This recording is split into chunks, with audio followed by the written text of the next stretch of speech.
Hello बच्चा party, क्या हाल चाल, कैसे हैं आप सभी लोग। आज हम लोग टॉपिक को आगे बढ़ाएंगे। मेरा अगला टॉपिक है कि force is given in vector form and displacement in given in position vector form. जब फोर्स और डिस्प्लेसमेंट पोजीशन वेक्टर फॉर्म में दे दिया जाए तो हम लोग आज वर्क डन निकालने के लिए सीखेंगे। ठीक है, मान लीजिए कि ये हमारे पास क्या है, इसको हम एक्स एक्सिस बोल दिए हैं, ये इसको हम वाई एक्सिस बोल दिए हैं और इस वाले पॉइंट को हम क्या बोल दिए हैं, ओरिजिन है कि नहीं। इसको हम एक्स एक्सिस बोले, इसको वाई एक्सिस बोल दिया, इस वाले पॉइंट को हम क्या बोलते हैं, ओरिजिन बोलते हैं। मान लीजिए कि पोजीशन वेक्टर S1 पे कोई एक बॉडी रखा हुआ है कि नहीं। पोजीशन वेक्टर S1 पे क्या किया हुआ है, कोई एक बॉडी रखा हुआ है और इस बॉडी पे कितने न्यूटन का फोर्स लग रहा है, F न्यूटन का फोर्स लग रहा है कि नहीं। इस बॉडी पे कितने न्यूटन का फोर्स लग रहा है, F न्यूटन का फोर्स लग रहा है। तो जब इस बॉडी में F न्यूटन का फोर्स लग रहा है तो फोर्स लगने की वजह से इस बॉडी का डिस्प्लेसमेंट चेंज हो जाएगा। मतलब इसका पोजीशन वेक्टर अभी S1 है, अब इसका जब चेंज हुआ तो ये पोजीशन वेक्टर इसका कितना हो गया, S2 हो गया, है कि नहीं। इसका पोजीशन वेक्टर कितना हो गया, S2 हो गया। ठीक है, तो अगर हम आपसे पूछ दें कि इसका डिस्प्लेसमेंट क्या होगा तो आप क्या बोलिएगा कि सर जो शॉर्टेस्ट पास्ट होता ना यही इसका क्या हो जाएगा, डिस्प्लेसमेंट हो जाएगा, है कि नहीं। लेकिन अगर हम आपसे ये पूछ दें कि बाबू बताइए कि इसका डिस्प्लेसमेंट कितना होगा तो आप क्या बोलिएगा कि फाइनल माइनस इनिशियल हो जाएगा, मतलब S2 माइनस S1 हो जाएगा, है कि नहीं। यही ये S2 माइनस S1 ही को हम क्या बोलते हैं, ये फाइनल माइनस इनिशियल होता है। ठीक है, तो अगर हम आपसे पूछे कि क्या आप इसका वर्क डन बता सकते हैं तो वर्क डन क्या हो जाएगा, F dot S2 minus S1, F dot S2 minus S1 मतलब फाइनल माइनस इनिशियल हो जाएगा। ये आपका फॉर्मूला, ये आपका एक फार्मूला आ गया वर्क डन निकालने के लिए, है कि नहीं। तो जब भी क्वेश्चन में फोर्स और डिस्प्लेसमेंट पोजीशन वेक्टर फॉर्म में दे दिया जाए तो हम लोग कौन सा फॉर्मूला लगाएंगे वर्क डन निकालने के लिए, F dot S2 minus S1 मतलब फाइनल माइनस इनिशियल लगाएंगे तो हमारा वर्क डन निकल करके आ जाएगा। और ये जो फॉर्मूला है बहुत ही मोस्ट वेरी वेरी इंपॉर्टेंट, यहाँ से इस फॉर्मूले से नीट में जेईई में बहुत सारे सवाल पूछे जाते हैं। अगला टॉपिक है work done by the variable force. Work done by the variable force, है कि नहीं।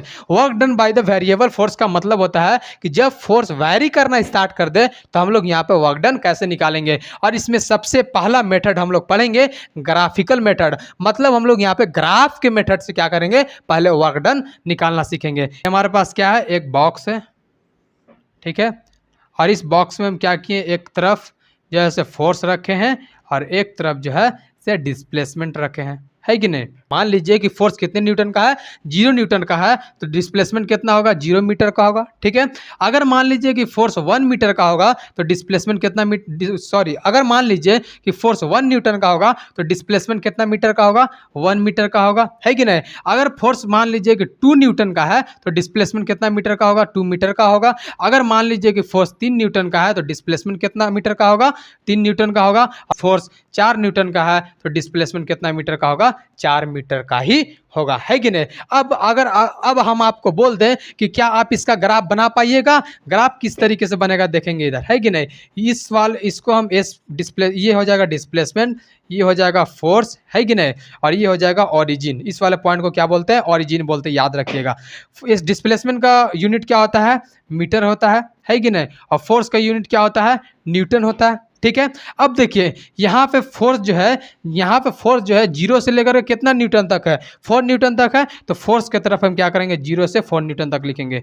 0 हो जाएगा 1 2 3 और ये 4 हो जाएगा। ठीक है, उसी तरीके से इधर डिस्प्लेसमेंट है 0, डिस्प्लेसमेंट कितना है, 0 से लेकर के 4 मीटर तक है, तो डिस्प्लेसमेंट की तरफ क्या करेंगे, 0 से लेकर के 4 तक लिखेंगे। 0 1 2 3 4, है कि नहीं। अब देखिए क्या करेंगे, यहाँ पे ये हो जाएगा फोर्स, ये हो जाएगा डिस्प्लेसमेंट, और ये उस वाले पॉइंट को हम क्या बोलते हैं, ओरिजिन बोलते हैं। फोर्स 4 न्यूटन था तो फोर्स की तरफ 4 न्यूटन लिख दिए, डिस्प्लेसमेंट 4 मीटर था तो डिस्प्लेसमेंट की तरफ 4 मीटर लिख दिए, है कि नहीं। अब देखिए ओरिजिन से जो एक लाइन जाता है, इस वाले लाइन को हम क्या बोलते हैं, straight line passing to the origin. इस वाले लाइन को हम क्या बोलते हैं, straight line passing to the origin. Origin, straight line passing to the origin, इस वाली लाइन को क्या बोलते हैं, straight line passing to the origin, है कि नहीं। अब समझेंगे यहाँ पे ध्यान से, ठीक है। अगर आप ध्यान से देखेंगे तो ये एक क्या बन गया, ट्रायंगल बन गया। इस वाले पॉइंट को हम ए नाम देते हैं, इस वाले पॉइंट को हम बी नाम देते हैं और इस वाले पॉइंट को हम सी नाम देते हैं, ठीक है। अगर आप ध्यान से देखेंगे बोर्ड स्क्रीन पर तो ये क्या है, ट्रायंगल है कि नहीं। तो अगर हम आपसे पूछ दें कि क्या आप एरिया ऑफ ट्रायंगल का एरिया ऑफ ट्रायंगल जानते हैं, एरिया ऑफ ट्रायंगल क्या होता है, 1/2 into height into base into height, यही ना होता है। तो हमको यहाँ पे एरिया ऑफ ट्रायंगल निकालना है कि नहीं। अगर हम एरिया ऑफ ट्रायंगल निकाल लेंगे तो यही हमको क्या निकल करके आएगा, वर्क डन निकल करके आ जाएगा, है कि नहीं। तो अगर हम आपसे पूछे कि एरिया ऑफ ट्रायंगल क्या होता है तो यहाँ पे लिखेंगे area of triangle, area of triangle, area of triangle, area of triangle, area of triangle क्या हो जाएगा, 1/2 इंटू बेस इंटू हाइट हो जाएगा, है कि नहीं। 1/2 को 1/2 लिख देंगे, इंटू है तो इंटू का साइन देंगे। अब यहाँ पे बी क्या है, बेस है कि नहीं। तो बेस क्या हो जाएगा, AC, बेस क्या हो जाएगा, AC, तो हम बी की जगह पे AC लिख देंगे, इंटू का साइन है इंटू लिखेंगे। अब यहाँ पे एच है मतलब हाइट है, हाइट इसका कितना है AB, तो हम यहाँ पे क्या लिख देंगे, H की जगह पे AB लिख देंगे। अब बराबर का साइन देंगे, 1/2 को 1/2 लिखेंगे, इंटू का साइन है इंटू का साइन देंगे।